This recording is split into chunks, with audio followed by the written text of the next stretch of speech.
Delta Wing fighter was widely exported. Since 1962, it was supplied in great numbers to the Arab states. One of the major differences between the MiG-21 and the Nesher is the tail. The Nesher uses a tailless Delta configuration, typical of Western Delta Wing fighters. But the Soviets gave the MiG-21 a conventional tail, which in their opinion provided better pitch or up and down control. In this duel of Delta Wing fighters, the airplanes are almost equally matched. It is the pilot that makes the critical difference. Epstein will rely on his exceptional skill and warrior spirit to make it through one of the most famous dogfights ever fought in Middle Eastern skies.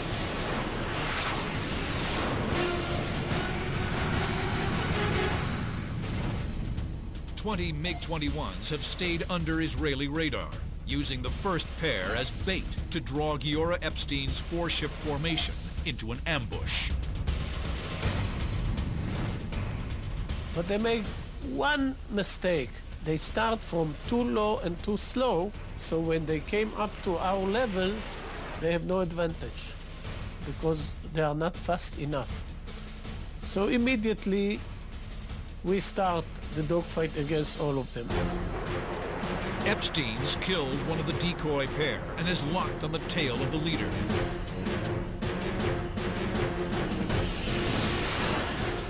For me, it's about 4 minutes, maybe more, of chasing this guy. I was behind him all the time, but there is no way I can put my nose on him to shoot him down because he fly, like in Hebrew we say meshugener, like a crazy guy. He was doing loops, he was doing breaks, he was doing split S's, he was doing everything in the book, and he tried to shake him off.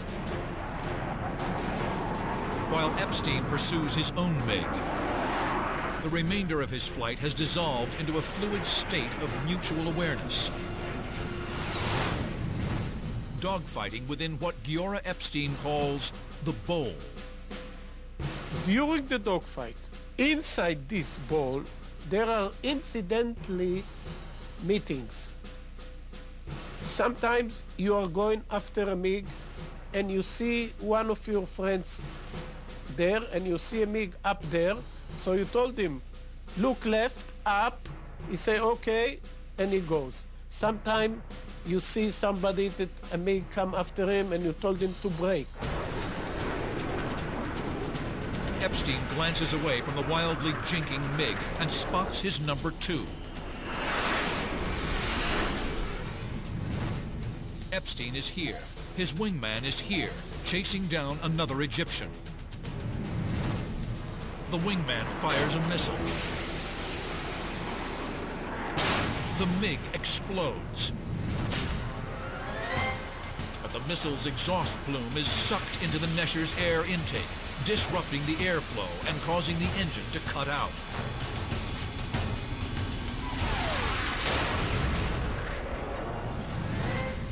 Without missing a beat on his own MiG, Epstein talks his squadron mate through an engine restart. I told him to close to idle. He closed to idle open, and it's okay. And I told him to go home because I think it's enough for him. Number 2 leaves the fight.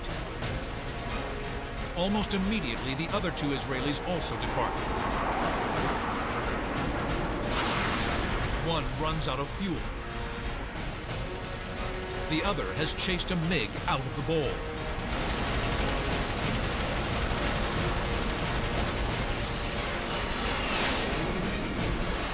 Epstein stays focused on the crazy MiG driver off his nose.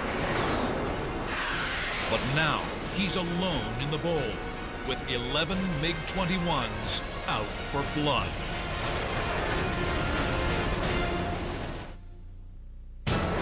October 20th, 1973.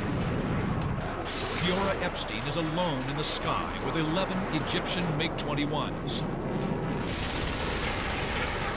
He's been chasing one for 5 minutes.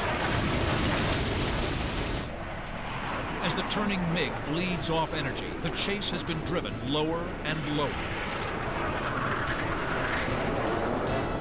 all the time, he maneuvered so hard that he lost speed and height. They ended down about 3,000 feet. And that crazy Egyptian pilot started doing the craziest thing of all his maneuver, and that's the split S at 3,000 feet. The Egyptian is desperate. He'll attempt a diving reversal called a split S.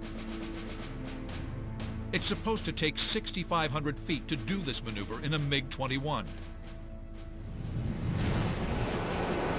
Epstein can't believe his eyes as the MiG rolls inverted and pulls down. And I didn't go after him because I think it's too low, and I think he will crash. He waits for the fireball.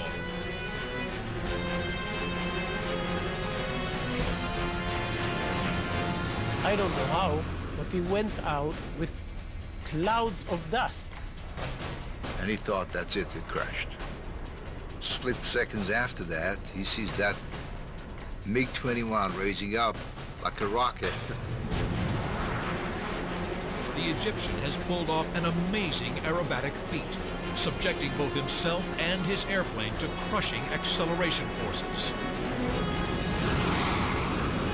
Really, he did things that it's hard to believe that MiG-21 can do. But the Egyptian pilot, for all his heroic efforts, has run out of energy and options. The throttle is firewall.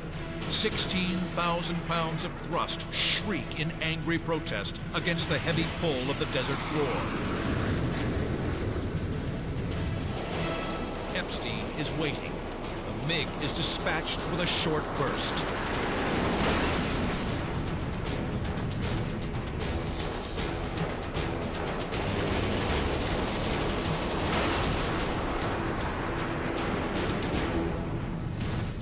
A quick look over his shoulder. Another MiG closing on his tail. 9 more circling, all intent on blowing him out of the sky. Epstein is enveloped by 5 pairs of MiG-21s. Each pair will take a crack at the lone Israeli. As soon as 2 MiG-21s complete a pass, another pair is ready to engage. I was on the defense all the time, but from time to time, I have the opportunity to do things. Epstein's epic 1 versus 10 fight begins with the first pair of MiGs on his 6 o'clock. The leader firing wildly. Epstein will brake hard left, forcing the MiGs to overshoot. But his delta wing Nesher will lose energy in a sustained turn, making him vulnerable to attack. Epstein throws the stick over. Then levels his wings. It's called unloading, or decreasing the centrifugal G-forces that deplete energy. So immediately, you level the aeroplane and try to gain as much speed as you can until the other pair come after you. If you continue to turn after you brake, then you lost all your speed. And then somebody else can come from the outside and kill you.